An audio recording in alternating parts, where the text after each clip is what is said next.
जय हिंद दोस्तों, कैसे हैं आप सब। उम्मीद है कि आप सबकी तैयारी अच्छी चल रही होगी।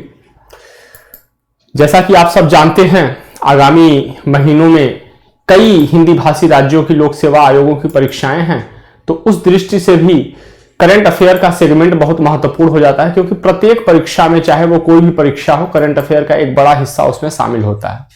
ठीक है, तो चलिए इसी को ध्यान में रखकर, जैसा कि हम लोग डेली करंट अफेयर्स का ये सीरीज लेकर आ रहे हैं आपके सामने, तो उसको शुरुआत करते हैं, आगे बढ़ते हैं उसके। और निश्चित तौर पर इसमें बजट, वित्तीय वर्ष 2023-24 के लिए जो बजट है उससे संबंधित प्रश्न और आर्थिक समीक्षा से संबंधित प्रश्न है जो 22-23 का है। तो चलिए उसको हम लोग आगे देखेंगे, और महत्वपूर्ण प्रश्न है, पूरा वीडियो देखिएगा। पहला प्रश्न हमारा है कि 74वें गणतंत्र दिवस परेड के लिए किस राज्य को सर्वश्रेष्ठ झांकी के लिए शीर्ष पुरस्कार प्रदान किया गया। हमारे विकल्प हैं उत्तराखंड, महाराष्ट्र, उत्तर प्रदेश, मध्य प्रदेश। तो इसका जो उत्तर है विकल्प ए उत्तराखंड है। तो उत्तराखंड के लिए जो झांकी का विषय था वो था राज्य के वन्य जीवों और धार्मिक स्थलों की थीम पर वो आधारित था। अगर हम मार्चिंग रेजिमेंट की बात करें, मार्चिंग दल की बात करें, तो पंजाब रेजिमेंट को सर्वश्रेष्ठ मार्चिंग दल चुना गया, और महाराष्ट्र को दूसरा स्थान मिला, उत्तर प्रदेश को तीसरा स्थान मिला।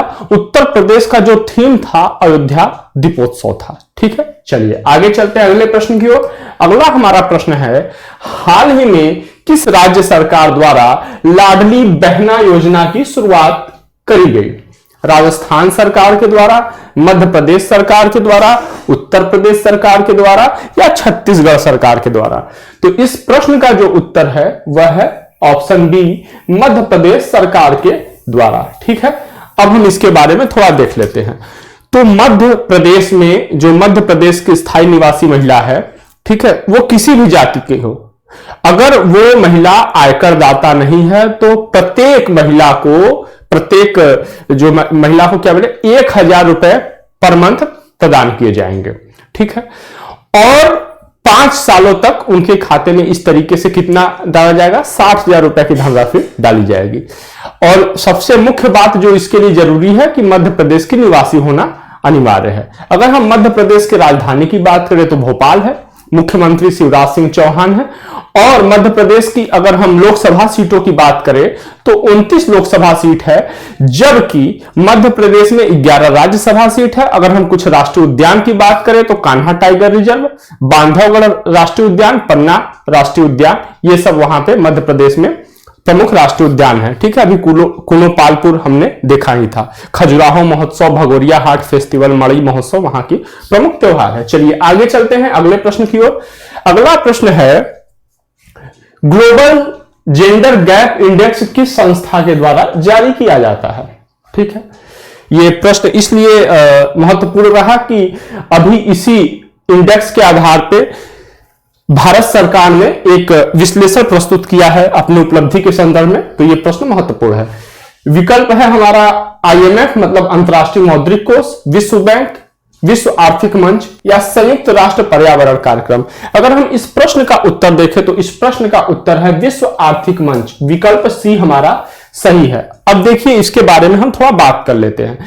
विश्व आर्थिक मंच द्वारा इसे जारी किया जाता है। वर्ष 2022 में अगर हम बात करें, जिसको लिंग अंतर रिपोर्ट, वैश्विक लिंग अंतर रिपोर्ट भी कहते हैं, तो भारत का स्थान 135वां रहा। शीर्ष स्थान पर आइसलैंड है। ठीक है, अगर पहली बार कब पेश किया गया था तो वर्ष 2006 में सबसे पहली बार पेश किया गया था, और 4 आयाम है इसके, आर्थिक अवसर, शिक्षा, स्वास्थ्य और राजनीतिक नेतृत्व। इन 4 आधारों पर, इन 4 आयामों के आधार पर देशों के लिंग अंतर की तुलना करने के लिए इसे पेश किया जाता है। चलिए अगले प्रश्न की ओर चलते हैं। अगला प्रश्न है हमारा, टेक्नोलॉजी से रिलेटेड है। हाल ही में खबरों में रहा भार OS किसे संदर्भित करता है। ठीक है, स्वदेश निर्मित ऑर्बिट सैटेलाइट, स्वदेशी सर्वाइकल कैंसर वैक्सीन, स्वदेश निर्मित मिसाइल तकनीक, या स्वदेशी मोबाइल ऑपरेटिंग सिस्टम। इस प्रश्न का उत्तर है विकल्प डी सही है। ठीक है, इंडिजेनियस मोबाइल ऑपरेटिंग सिस्टम। चलिए इसके बारे में थोड़ा हम देख लेते हैं। IIT मद्रास के द्वारा इसको डेवलप किया गया है, बनाया गया है। ठीक है, और अभी तक हम देखते थे कि एप्पल का iOS और बाकी एंड्रॉइड फोन का जो एंड्रॉइड ऑपरेटिंग सिस्टम होता है उसका इस्तेमाल किया जाता है, लेकिन Bharat OS operating system Bharat के 100 करोड़ स्मार्टफोन उपयोगकर्ताओं को लाभान्वित करेगा और यह विदेशी ऑपरेटिंग सिस्टम पर निर्भरता को कम करने में मदद करेगा। ठीक है, इसका सबसे खास बात यह है कि एंड्रॉइड की तरह यह भी native over the air update प्रदान करता है, मतलब कि सॉफ्टवेयर में अपडेट आया तो वह स्वचालित रूप से डाउनलोड और इंस्टॉल हो जाएगा। अगर आपने जो है कि वो ऐप रखा हुआ है तो स्वचालित रूप से डाउनलोड होगा और इंस्टॉल हो जाएगा। और सबसे खास बात यह है कि भार ओएस किसी भी प्री बिल्ड एप्लीकेशन के साथ नहीं आता है। कहने का मतलब यह है कि चाहे कोई भी ऐप हो या सेवा हो जिसे आप नहीं लेना चाहते, अभी हम जैसे मोबाइल लेते हैं, फोन लेते हैं, तो उसमें कुछ ऐप्स पहले से ही होते हैं। ठीक है, लेकिन इस सिस्टम की एक खासियत है कि कोई ऐप नहीं रहेगा, जो ऐप आप लेना चाहेंगे वही ऐप आप अपने मोबाइल में रखेंगे। ठीक है, तो चलिए आगे चलते हैं। विकल्प डी सही है। अगले प्रश्न की ओर चलते हैं। यूनेस्को और विश्व धरोहर स्थलों के संदर्भ में सही कथन या कथनों का चयन करिए। ठीक है, हमारा यह प्रश्न है। अब कथन देखते हैं। यूनेस्को यानी संयुक्त राष्ट्र शैक्षिक, वैज्ञानिक तथा सांस्कृतिक संगठन संयुक्त राष्ट्र का एक घटक निकाय है। ठीक है। दूसरा कथन है आगरा का किला और ताजमहल जो कि उत्तर प्रदेश में है के साथ महाराष्ट्र स्थित अजंता और एलोरा गुफाएं इसकी सबसे प्रारंभिक धरोहर स्थलों में शामिल हैं। दूसरा कथन हो गया। तीसरा कथन है हाल के पिछले 2 वर्षों में रामप्पा मंदिर तेलंगाना और धौलावीरा गुजरात इस सूची में शामिल होने वाली सबसे नवीन प्रविष्टियां हैं। अब हम विकल्प देख लेते हैं। विकल्प क्या है? केवल 1 और 2, केवल 1 और 3, केवल 2 और 3, उपरोक्त सभी। तो हम इसके बारे में अगर बात करें तो विकल्प डी सही है, उपरोक्त सभी सही है। ठीक है, अच्छा, उपरोक्त सभी सही है, इसका मतलब तीनों कथन सही है। अब हम दूसरे के बारे में बात करें। सबसे ये 1983 में, ठीक है, 1983 में ये चारों प्रविष्टियां शामिल करी गई थी, तो मतलब ये प्रारंभिक है।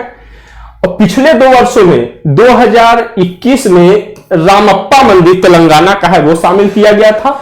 2022 में धौलावीरा शामिल किया गया था। ठीक है, इस वर्ष के लिए भारत सरकार द्वारा जो एकमात्र नामांकन है वो असम का क्या भेजा गया है? मोईदम से भेजा गया है। ठीक है, असम का मोईदम से भेजा गया है। अगर हम बात करें यूनेस्को के मुख्यालय की तो ये पेरिस में स्थित है। ठीक, पेरिस में स्थित है और इसमें मोईदम से भेजा गया है, ये खास बात थी। चलिए धौलावीरा की बात कर लेते हैं। तो यहां से उन्नत जल प्रबंधन का साक्ष्य मिला हुआ है, उन्नत जल प्रबंधन का साक्ष्य मिला हुआ है और वेधशाला का साक्ष्य मिला हुआ है, ये धौलावीरा। चलिए आगे। ये ऐसा शहर था जो 3 भागों में विभाजित था, हड़प्पन सिविलाइजेशन का शहर है। चलिए आगे चलते हैं। अगला है बजट से रिलेटेड है। ये हलवा सेरेमनी का संबंध निम्नलिखित में से किससे है? चलिए विकल्प देख लेते हैं। बजट निर्माण पूर्व कार्यक्रम, बजट छपाई पूर्व कार्यक्रम, बजट भाषण पूर्व कार्यक्रम या बजट पश्चात सहभोज कार्यक्रम।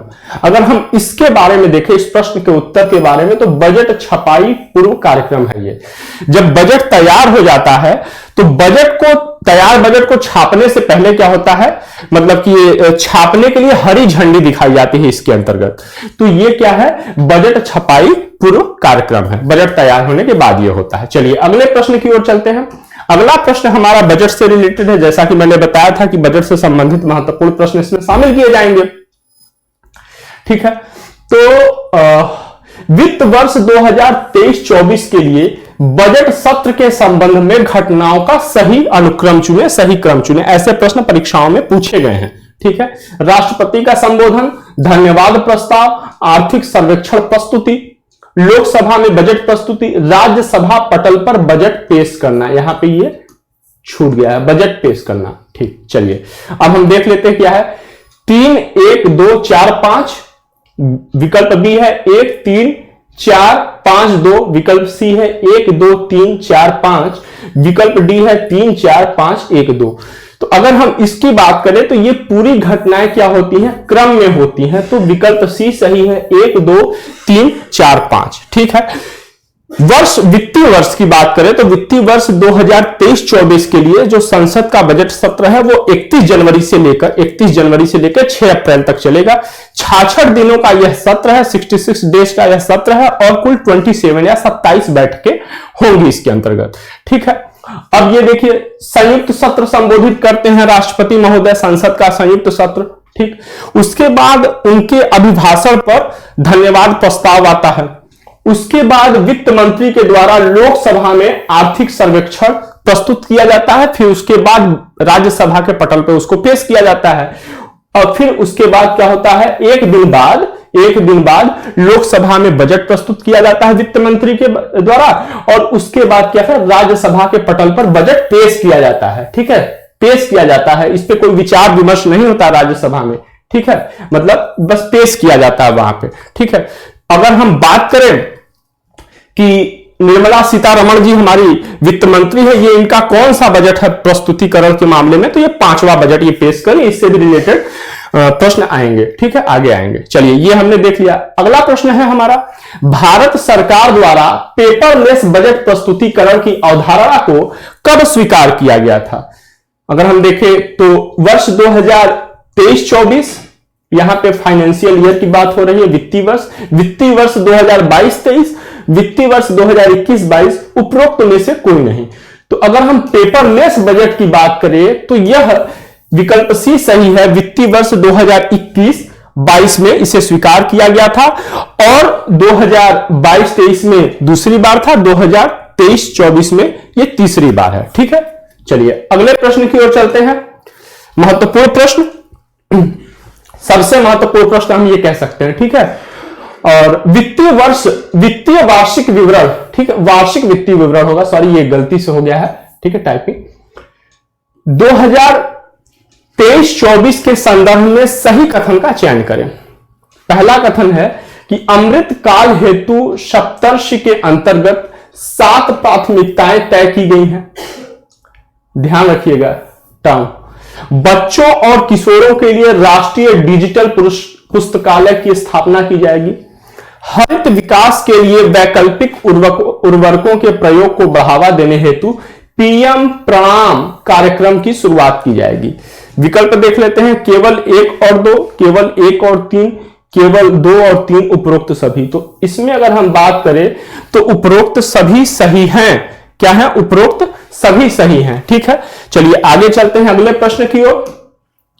अगला प्रश्न है, वित्त मंत्री निर्मला सीतारमण द्वारा वित्त वर्ष 2023-24 के लिए बजट प्रस्तुतिकरण कौन सा संस्करण है? ठीक है, ये कौन सा क्रम है जब वो बजट प्रस्तुत कर रही हैं? तो चौथा, 5वां, 6ठा, 7वां।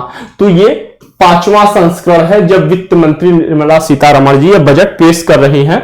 और इसके साथ यह भी ध्यान रखना जरूरी है कि एनडीए सरकार, वर्तमान एनडीए सरकार का ये आखिरी पूर्णकालिक बजट है।